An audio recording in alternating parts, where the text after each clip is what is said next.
feel like I'm gonna sneeze because there's so much dust coming off of this shelf already. Hi everybody, it's Audrey and welcome back to Chapter and Converse, and welcome to a brand new series on my channel as I try to make space for all of the new books I have welcomed into my home. So if you guys watched my book hauls, plural, that I did over the last month, then you will know that there were pre-orders, there were purchases, there was Thriller Fest, there was an onslaught of publisher sent books to me.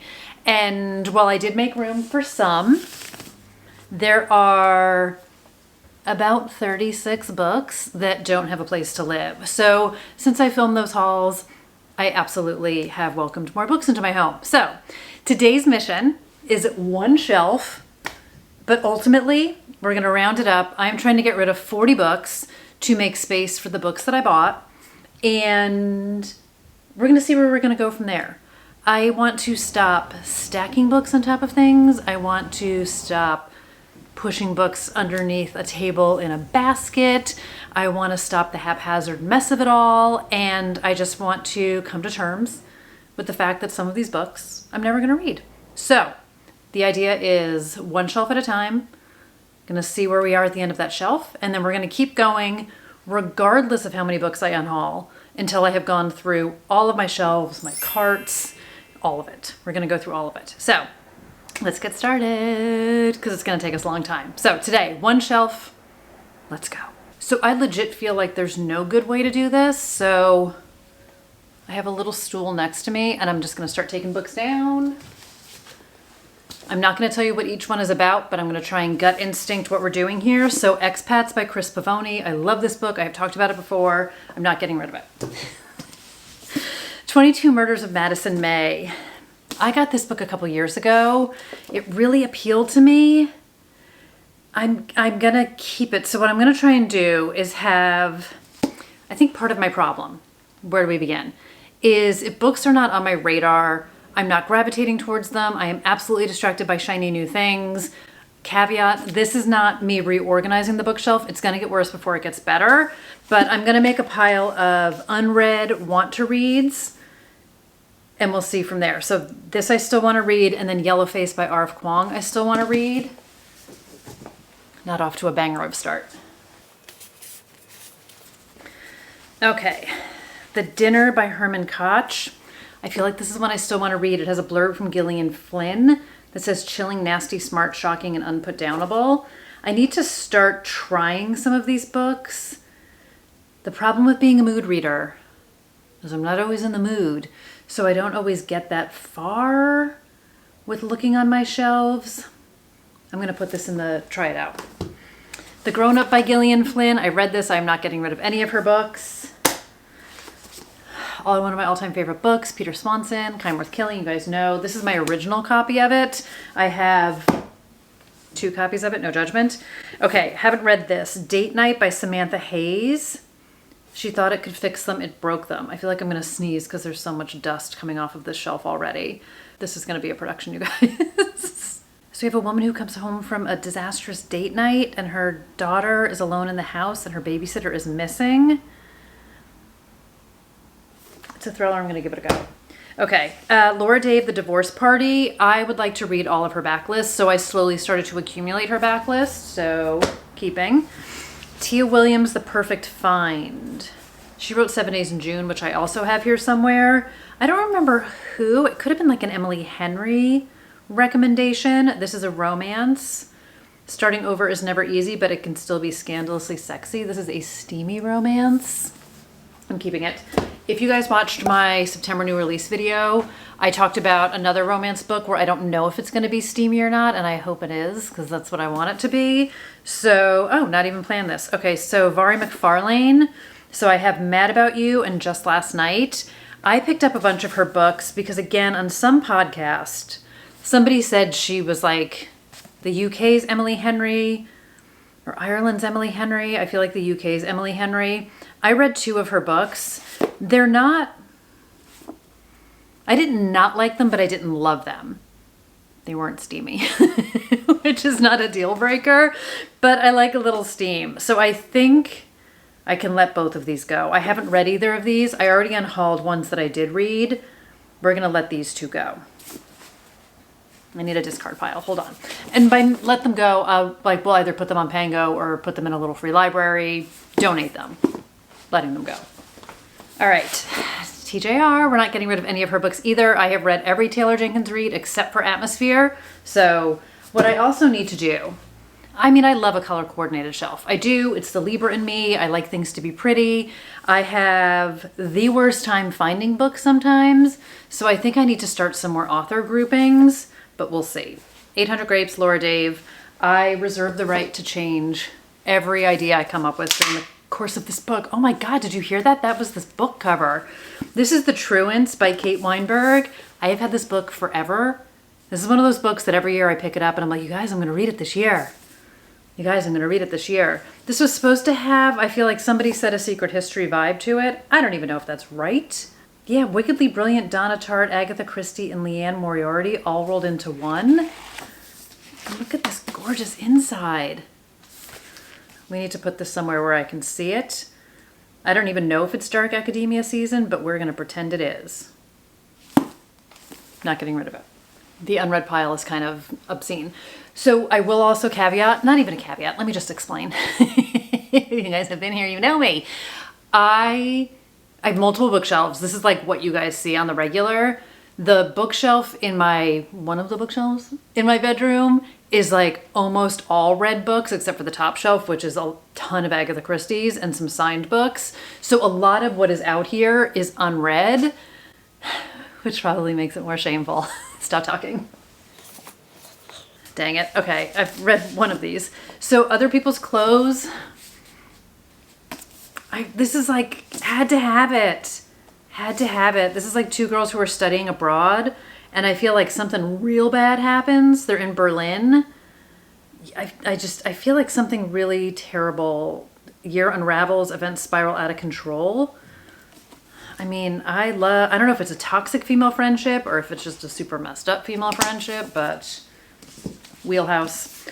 Sherry LaPena, I'm a big fan of hers. I have read this one. I'm going to keep all of her books for now. I feel like I unhauled 2 of her books at one stage that were not my faves, but I really liked this. This was like a suburban messed up situation. So I unhauled A Stranger in the House, and I think I unhauled An Unwanted Guest, but I'm going to keep this one. And then Grist Mill Road, I haven't read yet. So I was actually at the bookstore today. I bought a book and I picked up Christopher Yates' new book. I haven't read Black Chalk yet. I haven't read this. I put it back because actually I was browsing my library yesterday and I saw that my library had the audiobook of it. So it was in my brain, but I would like to read some of his books. I was going to say some more of his books. Some of his books. Ton of French blurb this. It's dark plot, intricately layered. I don't even know what it's about. Does it even matter? This was probably part of my thrifting heyday. If you guys were here a few years ago when I discovered online used books and shopped like life didn't matter, or like I had all the bookshelves in the world. But yeah, so Dual Timelines, 1982, 2008. And what really happened in those woods 26 years ago? Maybe I'll find out. Ah, man, this is not going well. Okay, I have this entire series by Maxik. I have not read any of them. Some of them were gifted to me from publishers. Some of them I bought. Ragnar Jonasson fans will be mesmerized. I just finished The Mysterious Case of the Missing Crime Writer by Ragnar Jonasson. So perhaps I will get into some more Nordic noir. I'm going to keep this series because I'm intrigued. The first book is about a writer. Let me just pull them all out here. This is not a good shelf to start with, and I'm not going to get rid of Don't Forget the Girl. I've heard great things about this. I feel like Kate from Book Wild was just talking about this again and I feel like she just had Rebecca on her podcast. Anyway, I want to read this one. It's disappearance from a girl in college, serial killer, friends, happening. Okay, The Housemaid's Secret by Frida McFadden. This might be controversial. I'm going to let this go. I haven't read it yet. I know I can get it at the library. I think I'm going to just let this go. I really liked The Housemaid. I have not been tempted to pick this up. I'm going to make sure my library has it because I even feel like I want to listen to the audio of it. and just have it as like a great bingey listen, but I think I can let this one go. Putting it over here. This shelf is not good for me. Killing Me by Michelle Gagnon. This was a Geordie's book club, like favorite book of the year a couple years ago. And I ultimately picked it up because of that. Utterly original, funny thriller with a heroine whose life is a total mess. I'm not saying I'm the heroine of my own story, but I am, I guess. I love a story about a messy person. I'm going to keep this. So the front, the dedication is to everyone who's had to pick themselves up, dust themselves off again, and start all over again. Feels like a little of that Aaliyah song. If this pile falls over, I'm going to be pissed. Okay, I'm not getting rid of the Ethan Hawke book. I bought this. It's signed first edition. I bought this online. I feel like this came out COVID adjacent. Did this come out in 2020 or 2021? But I bought this 2021. From Oblong Books, which is a bookstore nearish to me. Not really. I ordered it online. Great indie bookstore. Having a bangs day. So I'm keeping this. I have a couple Ethan Hawke books. When you see them, you'll watch me not get rid of them. This is not a good pile. And then did you hear about Kitty Carr? This was, I definitely heard Kate talking about this. I feel like this had some kind of like Evelyn Hugo vibe to it with like a famous, yes, multi-generational saga, glamour of old Hollywood. So Kitty Carr Tate winds up bequeathing her multi-million-dollar estate to the St. John sisters, 3 young, wealthy black women, and it prompts a lot of questions. So I think it's going to have kind of like that same Hollywood, real people feeling of Evelyn Hugo and a lot of questions and mystery to it. So I do want to keep this one to give it a go. Part of my fear of unhauling books, irrational fear, is one of these is going to be one of my favorite books and I will have gotten rid of it and I will be annoyed about it because I have definitely unhauled books in the past and repurchased them. They are few and far between, but I'm interested. I need another pile. I'm just gonna pile it over here for now. This is not going well, you guys. Blood Sugar, if you've been here for a minute, you're like, shut up. Yep, we know you wanna read it. Serial Killer. All Her Little Secrets by one M. Morris. I still wanna read this one too. I feel like maybe my library has it. Twisty mystery, it's like a legal thriller. I'm gonna try it before I get rid of it, and I'm not getting rid of Ashley Audrain. I haven't read The Whispers yet, but I really enjoyed The Push. Dark, messed up, all that good stuff. So I've heard great things about this one as well. So I'm going to keep it. This is not growing great. The volume of dust up here, you guys, is really gross. If anyone has been here for a really long time and remembered when I did like a shelf tour, I think this is like, this feels like the first time since then I've taken all these books down. Okay, Daniel Valentine. This is a YA, 2 Sides to Every Murder. I would like to give this one a go as well. I pre-ordered this when it came out. It's like a summer camp. People find out a bunch of stuff. Great synopsis. You're not here for the synopsis, or if you are, so sorry. Her other YA book, which had the Scream vibe to it. Why isn't there a list of her books in the front of this? I loved it. How is there not a list of books in the front? How to Survive Your Own Murder. That was fantastic.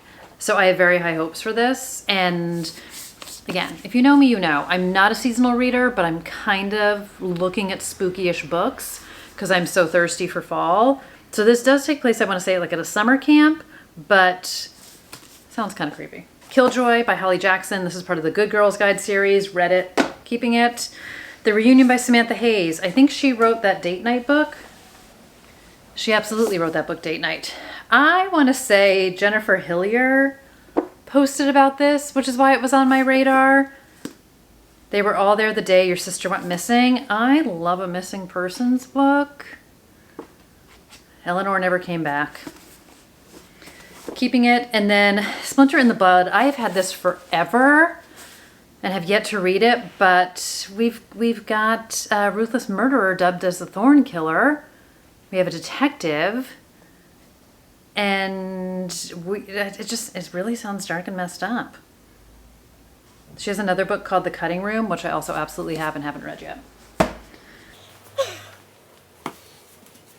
All right, Nothing Good Can Come From This by Christy Coulter. I really enjoyed this. This is a nonfiction book, and this was about like her journey to stop drinking, and just sort of, it basically was like living life with an eternal hangover.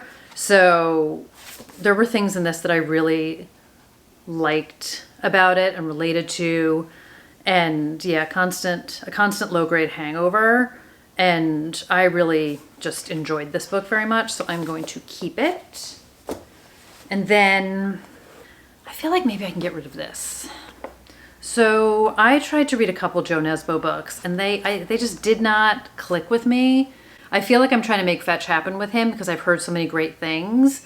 So I picked up this book ages ago. I used to work at a headhunter's agency. I was not a headhunter, but I remember like seeing the title of this book in the bookstore and being like, oh, interesting.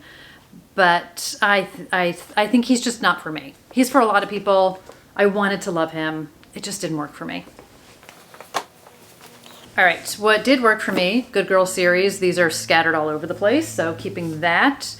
Eleanor Oliphant, I really enjoyed this book. I don't know if I'll ever reread it, to be honest. I feel like I'm not going to. There was some relatability in this book as well. I really love the cover. This is the UK edition. I have dog-eared it a bit, which I'm sure will, I don't know if it'll make people nuts if it's free in a free little library. I think I can get rid of Eleanor. I really enjoyed it. I don't think I will ever reread this book.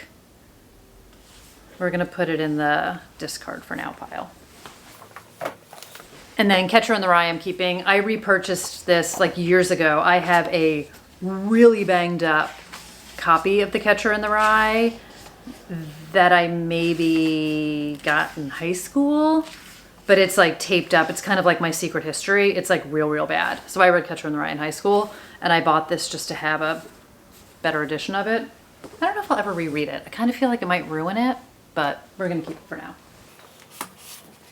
All right, I have moved most of my Marian Keyes books to another shelf, so I'm gonna move these over with that one. So I read Watermelon years ago. I repurchased it, kind of the same thing. I used to have a lot of mass market paperbacks of books. I mean, that was the only way you could get them way back when. So I repurchased Watermelon, and then I have not read this one yet, The Woman Who Stole My Life. I started it years ago. If you guys have been here for a while, you will have heard my whole love affair with Marian Keyes. There's still a bookmark in this, you guys. I'm on page 58. So I do really love her. It's just like the mood for me. But yeah, this one just like wasn't clicking at the time. But I basically have everything she's ever written. So I am gonna hold on to these. I'm just gonna move them, the rest of them.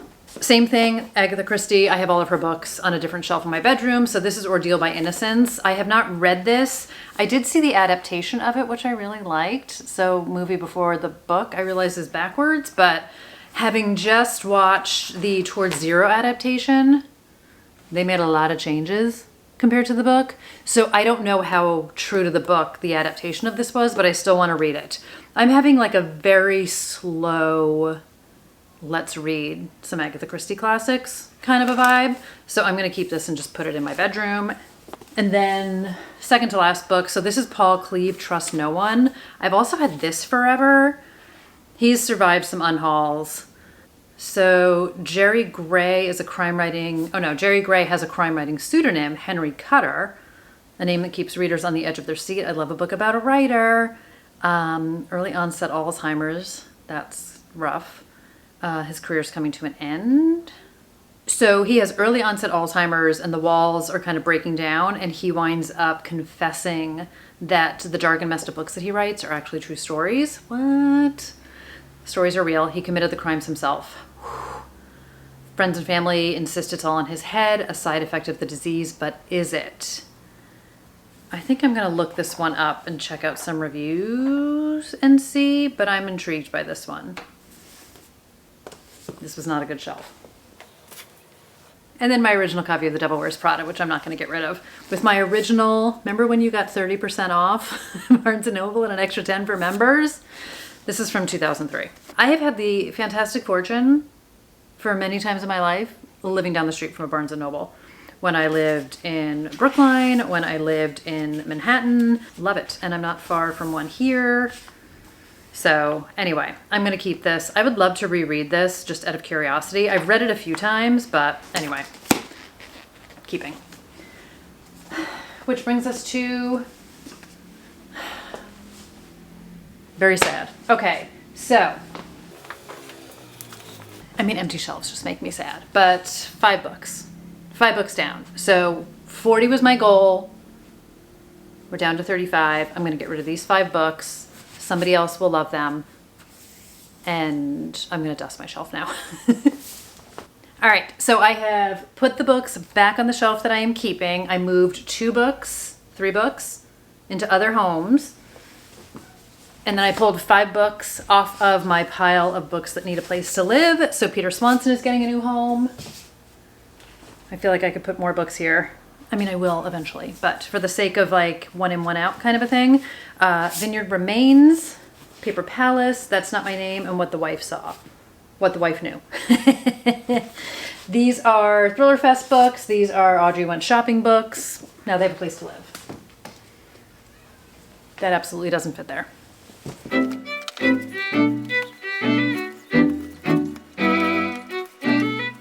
All right, so I got everything up here. Again, today is not about aesthetics. It's just about making space. So that is going to do it for shelf number 1. First in the series. I don't know how many entries in the series there's gonna be, but if you are interested in watching the series, please come back, tune in, subscribe, like, all of that fun stuff. There will be other videos in between, and I will see you guys in the next one. So come on back. Thank you for watching. Thanks for being here. I hope everyone is doing fantastic, and I will see you guys very soon in another video. Bye, everybody.